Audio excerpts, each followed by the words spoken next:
Hey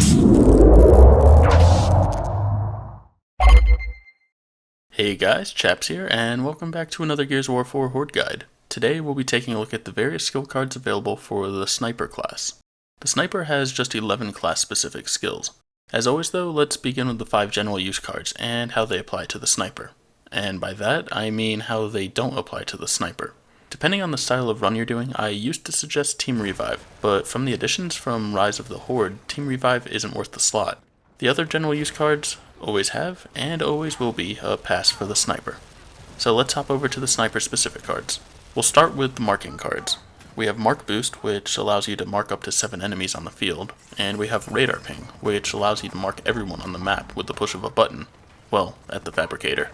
I really don't see a use for these unless you're using Called Shot and want that bonus. I'll also add that contrary to popular belief, Called Shot does in fact seem to stack with Radar Ping. Not only that, but with Radar Ping, the enemies seem to remain marked until they die. It doesn't wear off like a standard mark. On top of that, enemies normally die fast enough, and with most playstyles, they're not exactly hiding from you. So yeah, these would both get a hard pass from me. Up next is the Headshot Damage card, which will more than double your headshot damage. If you're playing the Sniper class, I sure hope you're going for headshots, in which case this card is sort of a no-brainer. I'll also add that this still stacks with the various other weapons as well, so don't be afraid to pick up a Lancer and Wreck House with that. The last green level card is Precision Rifle Capacity, which more than doubles your ammo. Note that this is reserve ammo, not magazine size. Some might opt for passing on this to allow for more damage cards, but I'll always have this one on. I just don't feel the guns have enough ammo in their standard form, and this greatly helps. Even with this card on, I'm still refilling my M-bar between every round. So yeah, my call would be to go ahead and use this one. The first rare quality card that we'll take a look at is Precision Rifle Reload. The Marksa, M-bar, and Lancer, which I'd say are probably your main weapons, have a pretty quick reload, so this really won't help that much. If you insist on using the Long Shot, which has a really long reload, this could prove useful though. As useful as this would be, I still don't think it's worth it over some of the other card options you have at your disposal. Next, we have Called Shot, which is an amazing addition from the Rise of the Horde update, and in my opinion is one of the best cards for the Sniper class. This will provide up to 40% bonus damage on any target you mark.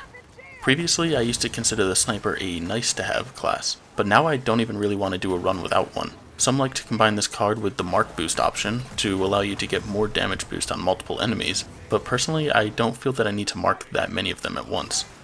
I found this card particularly useful on boss waves, as a 40% damage boost from everyone on your team will drastically reduce the time you need to take to kill a single target. Precision Rifle Damage is another fantastic card. The Sniper primarily uses precision weapons, so this is basically a permanent 60% damage boost. This is nice, but depending on your card setup, you may need to consider dropping this. You should primarily be getting headshots, and the headshot bonus is worth 120% as opposed to this 60%, so I'd probably pick the headshot damage one over this. Just as with Precision Rifle Damage, Magic Bullet is fantastic, and allows for the highest damage output in the game, if you're consistently accurate that is. But alas, you come to a predicament. Which card do you drop if you must? Well, if you're consistent, this is worth having over Precision Rifle Damage. I still wouldn't recommend this over headshot damage though. Steady Hand is the other Rise of the Horde card, but it just doesn't live up to the others. You get a damage reduction and camera shake reduction while zoomed, but come on, is that really needed? On the higher difficulties in particular, even if you have this card, you'll probably duck for cover after taking a shot. Mix this with the epic rarity of the card, and yeah, it's just not worth it. Funny enough, this is so not worth it that it's my second lowest card, because no, I haven't finished upgrading everything yet. Now on to Explosive Headshot. This immediately caught everyone's eye when it was first shown off in the pre-launch Horde reveal. At lower levels, it's probably not worth it, but once you're at level 5 or 6 on this, it's packing a pretty good punch. I'd say that the extra explosion really helps in 2 regards. First, it gets rid of a bunch of smaller enemies like trackers and juvies. Getting more of these off the battlefield is always a plus.